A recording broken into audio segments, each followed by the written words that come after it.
Hi, I'm Jesse Bifulco of the LifeCounsel podcast. As an estate planning lawyer, over the years, I've saved my clients a lot of money. But that doesn't include the value to those families of the family conflicts that were avoided because they had a great estate plan. But most people will never save that money or avoid those fights because they don't listen to my podcast, or they don't see a value in estate planning, or as we'll learn in this episode, they get their advice from the wrong people. You don't want to find out you made a mistake by walking blindly into an estate planning pitfall that burns up your family wealth and magnifies the cracks in fragile family relationships. At the LifeCounsel podcast, we share useful information by telling stories. But these stories are not just for families. They're also for other lawyers. I want to give lawyers new tools to communicate what they do best, helping families. Our mission at LifeCounsel is to preserve family wealth and prevent needless family conflict. Today, I'll give you the top 5 things to look for when choosing your estate planning attorney. The most successful people I know all rely on a team of trusted advisors. I call that the success team. A lawyer should be one of those advisors. I'll tell a story about the value of relationships, and I'll also report on important legal changes that may trick you into hiring a corporation instead of a lawyer. Don't forget, having a good lawyer is one of the most important parts of building a strong team for your success. You need a lawyer who truly cares about you, so keep listening to find out how to get one. Finding the right estate planning attorney is one of the most important decisions you can make for your family's future. But how do you choose someone you can truly trust? And just as important, how do you avoid making a costly mistake? In this episode, I'll show you what to look out for, what to watch out for, and how to make sure you get the support and guidance your family deserves. I'm going to teach you the top 5 tips to choosing the best estate planning attorney. But you should listen to the end for a special bonus 6th tip. I will reveal the meaning and value to you of some of the badges and logos you might see on a lawyer's website or social media page. What do those symbols really mean? And how much should they influence your choice of an estate planning attorney? Now I'm going to tell you a story. It's a little personal. Let me tell you the story of how I got my name, Jesse. My parents had friends named Jesse and Hilda Vogel. Dr. Jesse Vogel was a family doctor. His wife Hilda was his nurse. The Vogels were older than my parents, and I don't really know how they met, but I got my name from him. My father thought you should imitate people you respected, and he had a great deal of respect for Dr. Vogel. You can also imagine that, having 8 children, my parents needed a good family doctor. My father's brothers and sisters, my aunts and uncles, followed the traditional Italian pattern of naming their children. They named my cousins after my grandfather, Umberto, and then their own father, Umberto. So you can imagine that my older cousins teased me a little bit that I should be named after a Jewish doctor. One of my many cousins named Umberto still calls me Jesse Vogel to this day. When I was very young and had a fever, I remember Dr. Vogel coming to our house to check on me. From what I understand, my namesake cared for all his patients in that way. My father and Dr. Vogel had a lifelong relationship, and when he sold his practice, he asked my father for legal advice.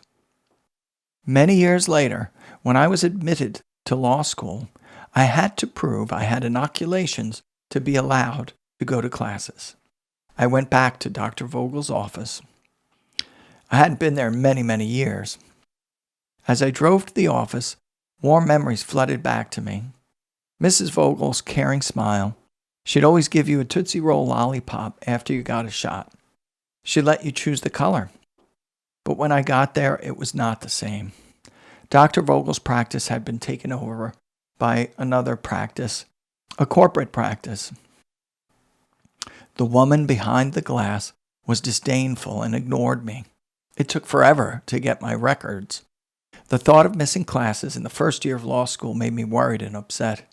I was told that without these records, I couldn't attend class, and I might miss the first day or maybe even the first week of law school. I'd never catch up if that happened, but the woman behind the glass didn't care. Not too long ago, I was listening to a podcaster interview a very successful and wealthy older man. The interviewer asked him what the secret to his success was. He said he chose his advisors carefully. Wow, I thought, this guy has a success team. How about for his health? Well, he explained that, especially as you get older, it's important to choose a doctor you trust. He was asked how he chose his doctor. This wealthy and successful older man said, I chose someone who actually cares whether I live or die. The first tip for choosing an estate planning lawyer is this.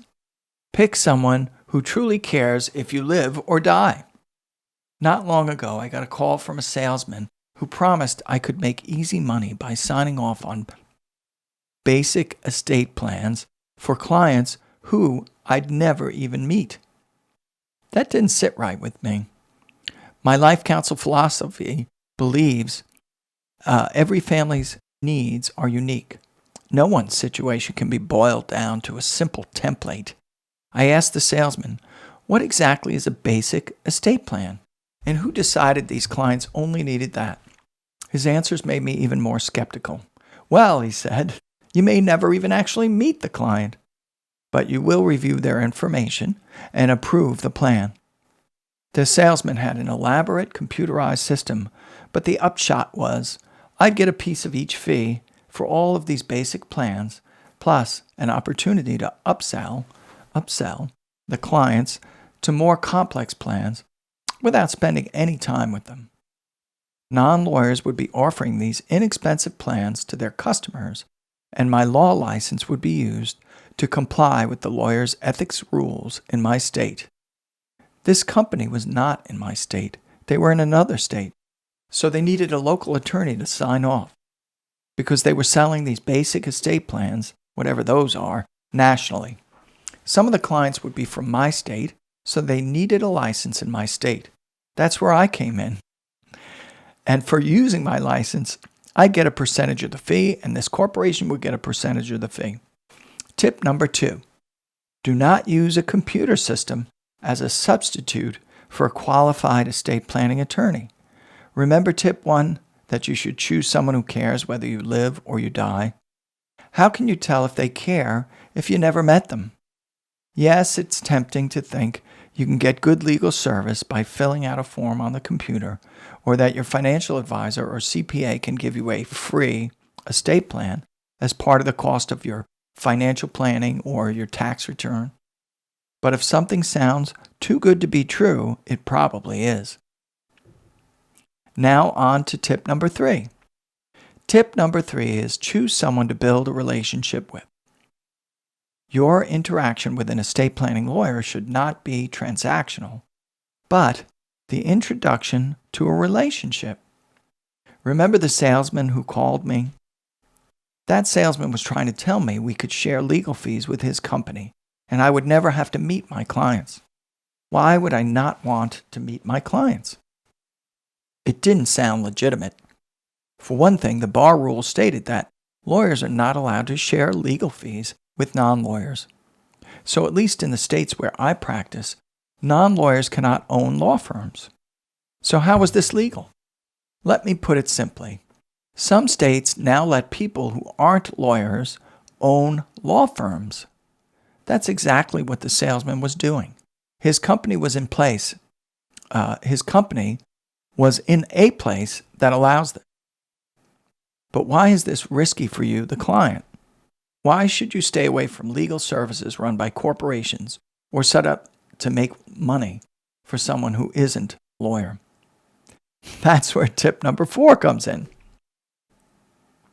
Tip number 4, choose a lawyer whose loyalty is only you. The other night, I watched a streaming series about King David. In the story, King Saul's army lost its will to fight. In the story, King Saul's army lost its will to fight. They were demoralized because they were facing this enormous giant, the champion of the enemy. His name was Goliath. We probably all remember that. So the king's advisor hired mercenaries for help. One night, the mercenaries and the king's son went on a secret mission. They snuck into the enemy camp at night to assassinate the enemy's champion, Goliath. But just when they were about to succeed, the mercenaries turned on the prince and took away his weapons. Why? Because the enemy had paid them more. The lesson's clear. Your lawyer should never be in a position where someone else can legally offer them money to give you advice. Their loyalty must be to you and you alone. This situation is a classic example of why rules exist. Like that bar association rule that lawyers aren't allowed to share fees with non-lawyers. Why does that exist? Why is there the rule of loyalty?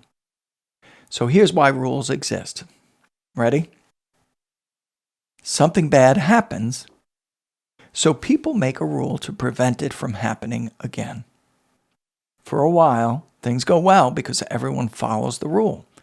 Then, over time, people forget why the rule was there in the first place and decide to get rid of the rule. As a result, the same problem comes back. Some states now let people who aren't lawyers own law firms. Big companies and investors are pushing for these changes because they want to make money from legal services. But helping people with their legal problems shouldn't just be about profit. Legal services, especially those for individuals, should not be controlled by corporations or investment groups. Lawyers must follow certain rules about how they advise their clients. One important rule is called the advisor rule. This rule says that lawyers must use their own independent judgment and always give honest advice when helping a client. The rule uses the word independent. But what does independent mean in this situation? It's important for your lawyer to be truly independent, meaning their loyalty is only to you, not to anyone else. In this situation, independent means the lawyer isn't influenced by outside pressures or financial incentives from others, like a corporation. Think about King Saul's mercenaries from that story in the Bible. They did the bidding of whoever pays them the most. If a company controls which clients an attorney gets, the attorney might feel more loyal to the company than to you. Think about the Bible's teaching. No one can serve two masters. Either you'll care for one and ignore the other, or you'll stick with one and reject the other. When it comes to your lawyer, and this is, for lawyers listening as well, when it comes to your lawyer, you want them to be devoted only to you, not split between you and someone else who might have different interests. That's why a truly independent attorney is so important. What if your lawyer had two clients? That is, two masters in the words of the Bible. One client was you, but the other client was the shareholders of a board of directors of a corporation that the lawyer worked. If something might profit the corporation but maybe not be in the best interest of you, what do you think the lawyer would be tempted to do? Can the lawyer really be said to be independent? Hi, Jesse. Remember when you signed on to our services 5 years ago? Oh, yes, I remember. Well, I stopped spending my time and money marketing my services because now you send me all my clients. Thank you, corporation. Yes, that's right, Jesse. And without us, you'll have no clients. And now we need you to push this new kind of trust this month. Revenue's down. How about if there was a product or service that wouldn't harm you, but maybe wouldn't help you either? That product or service would increase the corporation's bottom line.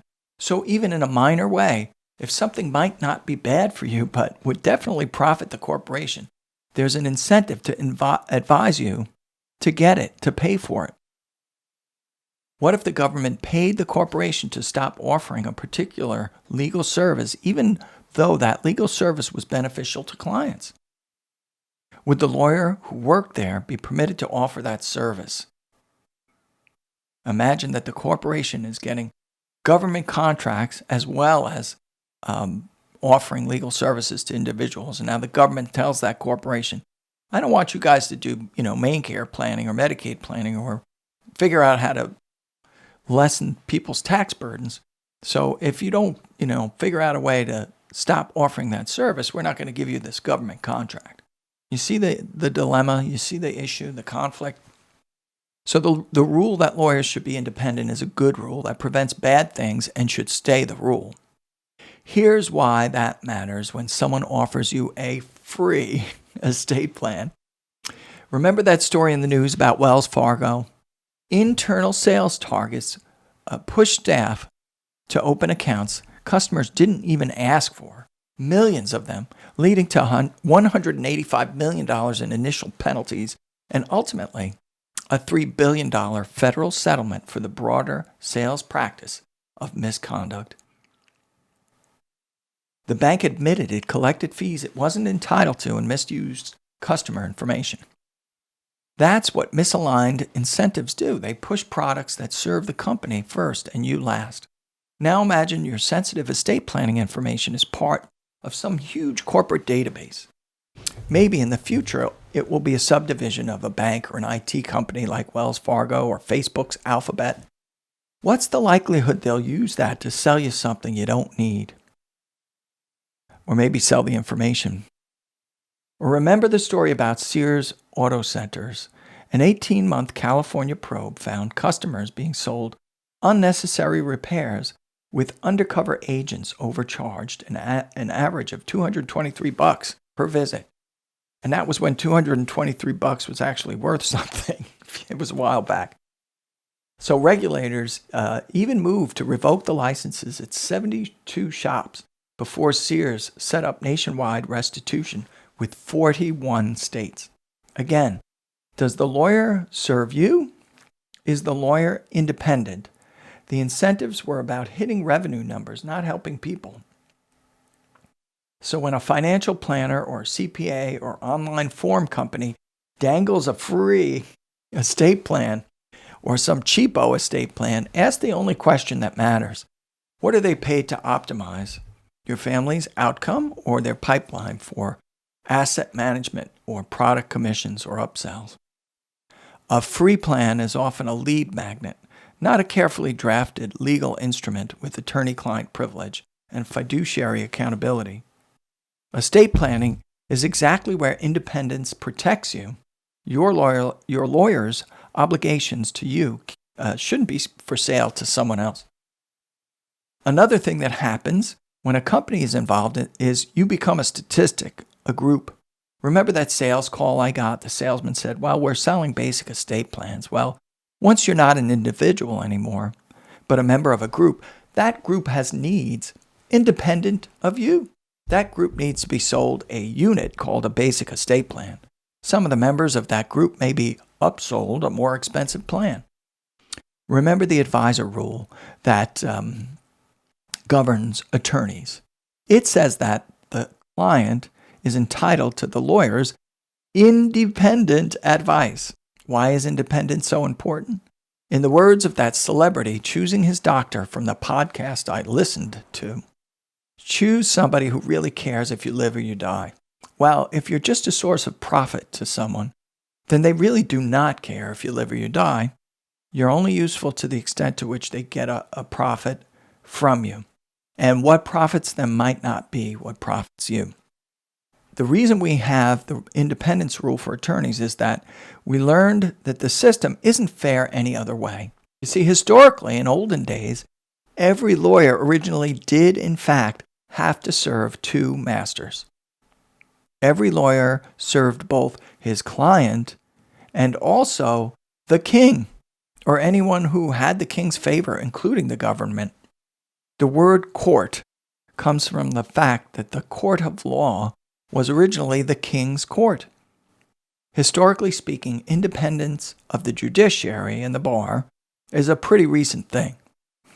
Independence as a rule for your lawyer, that is loyalty strictly to you, only goes back to 1703 under something called the Act of Settlement.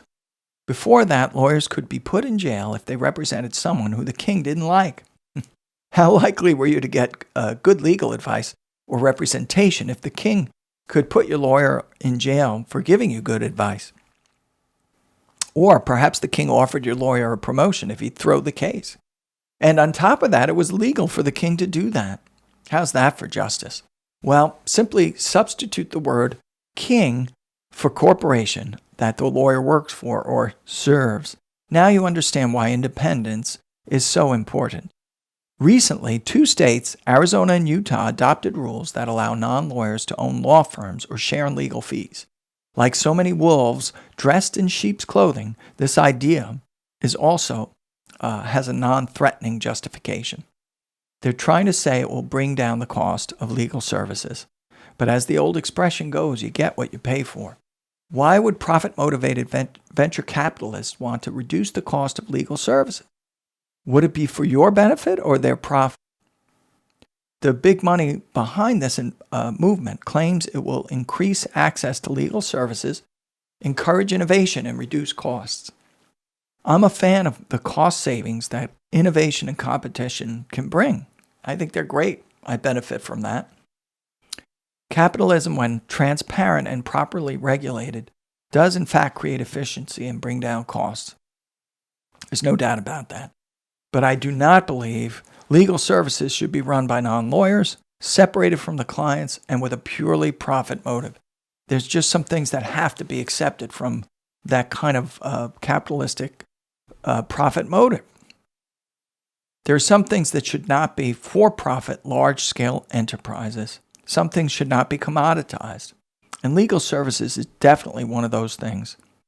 I don't know a single lawyer who has not taken on a case for free because the lawyer thought it was a worthy cause. Not one.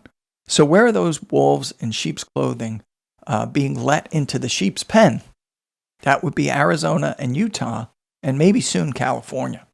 In 2020, Arizona became the first state to allow something called alternative business structures, explicitly permitting non-lawyers to own or invest in law firms.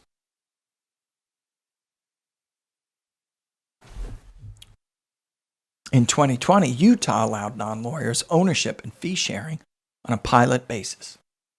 Utah's change is specifically driven by technology companies, the venture capitalists who see legal services as an unexploited profit center.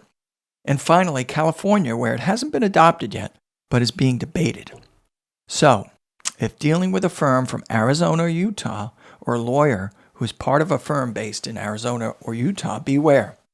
Like Dr. Vogel's office after he retired and it was bought by a corporate medical practice. When going to visit your former personal estate planning lawyer's office, if he or she retired, the office may have been purchased by a venture capital firm. Tip number 5 is to choose an attorney who concentrates on this area of practice and has experience. I use the term estate planning attorney, but that isn't necessarily a legal designation. In states such as Florida, the state bar has a test for certification as an expert. So some states actually do give certifications, and if that's true, it'll be listed on the attorney's website or maybe on their CV, and you'll be able to see it and you'll be able to look into it. But many states don't have official certifications. I'd caution, though, that passing a test is no substitute for experience. Passing a test is a useful measure, but it's academic. A young, inexperienced attorney can pass a test. Take it from me, I passed many tests when I was a kid. So if you find a younger lawyer who you like, you might ask her or him if they work with a more experienced mentor. But even so, most states do not have such a test. I can tell you from having reviewed legal documents from attorneys who do not specifically concentrate on estate planning, that is, people who do not do just estate planning. And I've reviewed their documents, and I can tell you the quality of the non-specialist has generally been less than optimal. It may sound like basic common sense, but many people simply have not dealt with enough attorneys or legal issues to know how varied and diverse the law is and how much of an advantage it is to have someone who spends all their professional time and effort trying to be excellent in a limited area of practice. Okay, so let's recap. What are the 5 tips to finding the best estate planning attorney? Tip number 1, choose someone who cares whether you live or die. Tip number 2, do not use a computer program as a substitute for a qualified estate planning attorney. Tip number 3, look for a relationship, not a transaction, as part of your success team. Tip number 4, choose a lawyer who is independent and only loyal to you and not some non-lawyer corporation. And tip number 5, choose someone who focuses only on estate planning, is experienced, or works under a more experienced mentor. Okay, so let me reveal my bonus tip, the 6th tip in trying to choose a good estate planning attorney. I'm going to tell you the meaning behind those badges of authority. That is the logos or professional associations that lawyers advertise on their websites. Let's say you start looking for an estate planning attorney. You go to a website or Facebook page and you see an interesting logo and it says NAELA or WealthCounsel or such and such county bar association. What are these badges of authority? What do they mean? And should they carry any weight? Are they just a bunch of nice-looking logos? Do attorney badges of authority really indicate quality? When searching for an estate planning attorney, you'll often see logos and badges from organizations like WealthCounsel, NAELA, Best Lawyers, Super Lawyers, Martindale Hubbell. These will be prominently displayed on their websites. But how much do these badges genuinely reflect an attorney's qualifications or the quality of their work? By understanding what these are, you're going to understand the real value of these associations to you as the prospective client. And it's also going to give you some fodder for questions you're going to ask your lawyer. Because I'm going to tell you right now, even though you follow my 5 tips, what you're going to do in order to confirm that you are following the 5 tips is you're actually going to interview the attorneys. You're going to vet them, ask them questions. Okay. It's essential to understand what these badges do and don't represent. Professional memberships can tell you a lot about a lawyer's focus and commitment to learning. For example, being part of WealthCounsel or the National Academy of Elder Law Attorneys, NAELA, usually means the attorney is serious about staying current, following best practices, and keeping up with changes in the law. These groups also give lawyers access to huge libraries of resources created by experts. But here's the catch. Just because a lawyer has access to that knowledge doesn't mean they actually use it. Membership in professional associations typically requires participation, fees, and sometimes ongoing training. It signals an attorney's dedication to their practice area, but doesn't necessarily guarantee superior skill. It's possible for a lawyer to hold membership without actively engaging in continuous improvement or applying best practices consistently. Also, the association may require nothing more than paying a fee, right? Here's my fee. I get to put the logo on my site. For instance, one of those non-lawyer companies that I was talking about in Utah or Arizona, they could buy some of these memberships for their employee lawyers and put those badges of authority on their very slick websites. Distinctions such as Best Lawyers, Super Lawyers, or Martindale Hubbell, AV, Martindale Hubbell, and also preeminent ratings, all those that I just mentioned, they actually require peer reviews. That means an independent vetting process. These indicate that the lawyer was able to get other lawyers to vouch. That's what a peer review is. So the rating depends upon the lawyer getting other lawyers to review them or peer rate them. The takeaway, well, think of these badges not as guarantees, but as possible indicators. So now that you know what they mean, it's going to give you the questions to ask. Do you actually attend those seminars and online classes weekly? Did you call up all your buddies to peer rate you, or did you get peer ratings just come organically from another lawyer being impressed with you? So those are the kinds of questions that these badges of authority are going to invite. Attorneys genuinely involved in these organizations, that is, that they regularly contribute to conferences, they write articles, they teach, they actively participate, and if they're getting unsolicited peer reviews, they're likely to offer deeper expertise and skill than those who simply pay dues.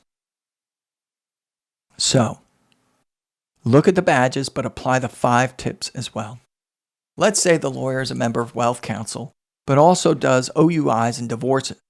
Well, that runs afoul of tip number 5, which is to choose someone who focuses only on estate planning, is experienced, or works under a more experienced mentor. Or maybe you find a lawyer that has all these badges, but there's no particular lawyer mentioned, rather a corporate service offered by your financial advisor and guaranteed to be lawyer approved. Again, likely one of these new corporate services entities, and definitely doesn't follow my 5 tips. If you're evaluating estate planning attorneys, look beyond the badges, remember the 5 tips, and interview the lawyers that you've narrowed down from your search. Okay, so that's our episode on the top 5 tips in choosing your estate planning attorney. In our next episode, we're going to focus on the best way to plan for a single person with no children. In my next podcast, I'm going to reveal the 3 pillars of a single person estate plan that absolutely every single person should incorporate into their estate plan. And so